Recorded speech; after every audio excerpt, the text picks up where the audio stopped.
কেতিয়া দিব, ৰিজাল্ট কেতিয়া দিব। ৰিজাল্ট কেতিয়া দিব মই আজি কৈ দিম। যিসকলে পাব তেওঁলোকক মই অভিনন্দন জনাম। যিসকলে নাপাব অহাবাৰ পৰীক্ষাৰ বাবে আৰু প্ৰচেষ্টা চলাব।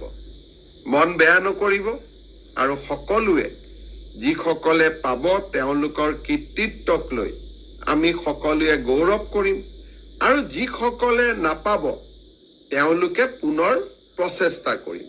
পৰীক্ষাৰ এটা ৰিজাল্ট ভাল বেয়া দুইটাই আহে, তাক লৈ বহুত চিন্তা কৰিব নালাগে। We should take life as challenge. জীৱন প্ৰত্যাহ্বানেৰে পৰিপূৰ্ণ। ৰিজাল্ট আপোনালোকে জানেই, OMRCত আপোনালোকে চায়ে আছে।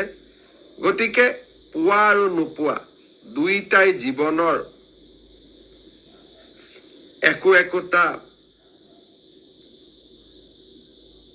যাত্ৰাৰ সংগী বুলি আমি ধৰি ল'ব লাগিব। মই এতিয়া আপোনালোকক জনাই থৈ যাম, সাব ইন্সপেক্টৰ আমাৰ UB, AB, কমিউনিকেশ্যন এই তিনিটা ক্ষেত্ৰত অসম আৰক্ষীয়ে সাব ইন্সপেক্টৰ পোষ্টৰ পৰীক্ষা পাতিছিল। ইয়াত পদ আছিল 203টা। ইয়াৰে ইতিমধ্যে লিখিত পৰীক্ষা হৈ গ'ল আৰু এই লিখিত পৰীক্ষাত যিসকলে উত্তীৰ্ণ হ'ল, যিসকলে কাট অফ নম্বৰ পাবলৈ সক্ষম হ'ল, তেওঁলোকৰ তালিকা 6 মাৰ্চ তাৰিখে আৰক্ষী বিভাগে প্ৰকাশ কৰিব।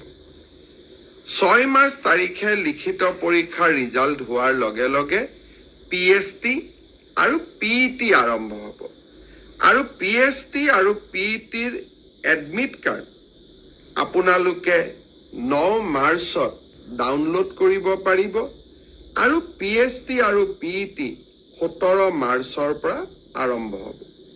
এয়া হ'ল অসম পুলিচৰ সাব ইন্সপেক্টৰ UB, AB আৰু কমিউনিকেশ্যন ইয়াৰ বাবে যি পৰীক্ষা হৈছিল। ইয়াৰ পিছত আমাৰ এটা ডাঙৰ পৰীক্ষা হৈছিল কনষ্টেবল।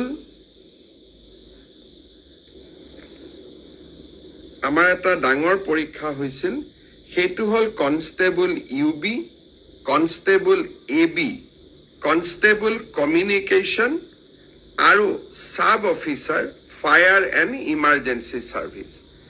কনষ্টেবলৰ UBত পোষ্ট আছিল 1760টা, কনষ্টেবল ABত পোষ্ট আছিল 2301টা, কনষ্টেবল কমিউনিকেশ্যনত পোষ্ট আছিল 466টা আৰু সাব অফিচাৰ ফায়াৰ ছাৰ্ভিচত পোষ্ট আছিল মাত্ৰ 1টা। এই গোটেই পৰীক্ষাটোৰ ইতিমধ্যে PST আৰু PET কমপ্লিট হ'ল। এই পৰীক্ষাটোৰ যিসকলে PST, PETত কোন পাছ কৰিলে ইয়াৰে ৰিজাল্ট অসম আৰক্ষীয়ে 12 মাৰ্চ তাৰিখে ঘোষণা কৰিব। অৰ্থাৎ কনষ্টেবল UB, AB পৰীক্ষাৰ প্ৰথম ৰিজাল্ট 12 মাৰ্চ তাৰিখে প্ৰকাশিত হ'ব।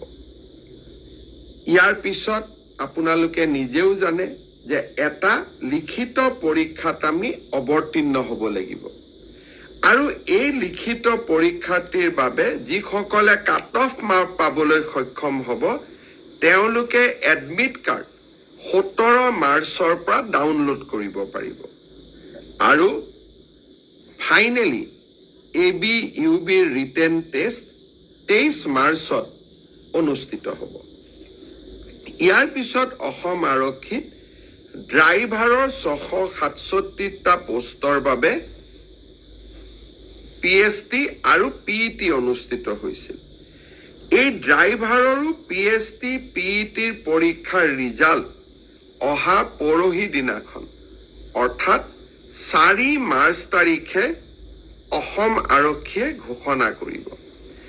ইয়াৰ পিছত স্বাভাৱিকভাৱে ড্ৰাইভিং টেষ্ট হ'ব আৰু ড্ৰাইভিং টেষ্টৰ পৰীক্ষাৰ বাবে এডমিট কাৰ্ডো 4 তাৰিখৰ পৰা লাভ কৰিব পাৰিব আৰু ৰিটেন টেষ্ট,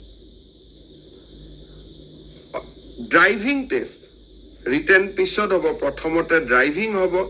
ড্ৰাইভিং টেষ্ট 10 মাৰ্চৰ পৰা অনুষ্ঠিত হ'ব। অৰ্থাৎ 4 তাৰিখে PST PET ৰিজাল্ট দিব, এডমিট কাৰ্ডো 4 তাৰিখে দিব আৰু 10